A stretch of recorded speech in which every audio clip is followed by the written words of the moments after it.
ಅಂಬೇಡ್ಕರ್ ಅವರ ಜನ್ಮದಿನಾಚರಣೆಯನ್ನು ಹಳೆ ಬಸ್ ನಿಲ್ದಾಣದಲ್ಲಿ ಏನಿವತ್ತು ಕೂಲಿ ಕಾರ್ಮಿಕರ ಕ್ಷೇಮಾಭಿವೃದ್ಧಿ ಸಂಘದ ಅಧ್ಯಕ್ಷರಾದಂಥ ಮಂಜು ಅವರ ನೇತೃತ್ವದಲ್ಲಿ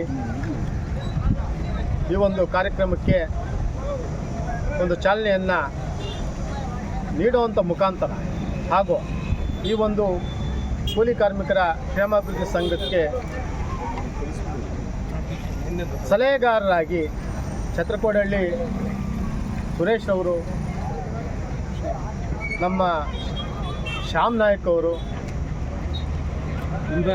ಮುನ್ರಾಜ್ ಅವರು ಈ ಒಂದು ಕಾರ್ಯಕ್ರಮಕ್ಕೆ ದಲಿತ ಮುಖಂಡರಾದಂಥ ಆರೋಹಳ್ಳಿ ರವಿ ದೇವಡೂರವರು, ಜಾಗೃತಿ ಸಮಿತಿ ಸದಸ್ಯರಾದಂಥ ಬೆಳಮಾರ್ನೆಲೆ ಆನಂದ್ ಅವರು, ಅದೇ ರೀತಿ ಜಾಗೃತಿ ಸಮಿತಿ ಸದಸ್ಯರಾದಂಥ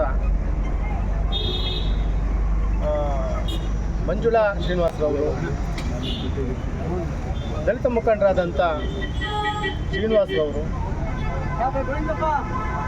ಕೇಂದ್ರ ಬಿಂದುವಾಗಿ ಬಂದು ಇಲ್ಲಿ ಕಾರ್ಯಕ್ರಮದ ಉದ್ಘಾಟನೆಯನ್ನು ಮಾಡಿದಂಥ ಜಿಲ್ಲಾ ಸಮಾಜ ಕಲ್ಯಾಣ ಅಧಿಕಾರಿಗಳಾದಂಥ ಶ್ರೀನಿವಾಸರವರು ಈ ಒಂದು ಕಾರ್ಯಕ್ರಮವನ್ನು ಅಚ್ಚುಕಟ್ಟಾಗಿ ನೆರವೇರಿಸ್ತಾ ಇದ್ದಾರೆ. ಬಾಬಾ ಸಾಹೇಬ್ ಅಂಬೇಡ್ಕರ್ ಅವರು ಕಾರ್ಮಿಕರ ಬಗ್ಗೆ ಅತಿ ಹೆಚ್ಚು ಒಲವನ್ನು ಹೊಂದಿದ್ದರು. ಕಾರ್ಮಿಕರು 8 ಗಂಟೆಗಳ ಕಾಲ ಕಾರ್ಯನಿರ್ವಹಿಸುವಂಥ ಸಂದರ್ಭದಲ್ಲಿ ಅವ್ರಿಗೆ ESI ಮತ್ತು ಏನು ಸೌಲಭ್ಯಗಳು ಸಿಗಬೇಕಾಗಿತ್ತೋ ಸಂವಿಧಾನದಡಿಯಲ್ಲಿ ಬಾಬಾ ಸಾಹೇಬ್ ಅಂಬೇಡ್ಕರ್ ಆ ಕಾಲದಲ್ಲೇ ಆಗ ಆ ಕಾರ್ಮಿಕರ ಬಗ್ಗೆ ಅವರು ಅತಿ ಒಲವನ್ನು ಹೊಂದು ಸಂವಿಧಾನದಲ್ಲಿ ಅವರಿಗೆ ಹಕ್ಕುಗಳಿಗಾಗಿ ಅವರ ಸಂವಿಧಾನದಲ್ಲಿ ಬಡತನದಿಂದ ಬಂದಂಥ ಈ ನಮ್ಮ ಕೂಲಿ ಕಾರ್ಮಿಕರು ಅವರು ಮಾಡುವಂಥ ಕೆಲಸಗಳಲ್ಲಿ ಅವರು ಏನು ಬೆವರು ಹರಿಸ್ತಾರೋ ಆ ಬೆವರು ಹರಿಸೋದ್ರಿಂದ ಅವರಿಗೆ ಯಾವುದೇ ರೀತಿಯ ಕಾಯಿಲೆಗಳು ಕೂಡ ಬರೋದಿಲ್ಲ. ಯಾಕೆಂತಂದರೆ 90% ಅವರು ಕಷ್ಟಪಡೋದ್ರಿಂದ ಬರ್ತದೆ. ಶ್ರೀಮಂತರಾದ ಕೆಲವರು ಏನಾಗ್ತದೆ ಅಂದರೆ ಕುಂತಲೇ ಇದ್ದಾಗ ಅನೇಕ ಕಾಯಿಲೆಗಳು ಬರ್ತವೆ.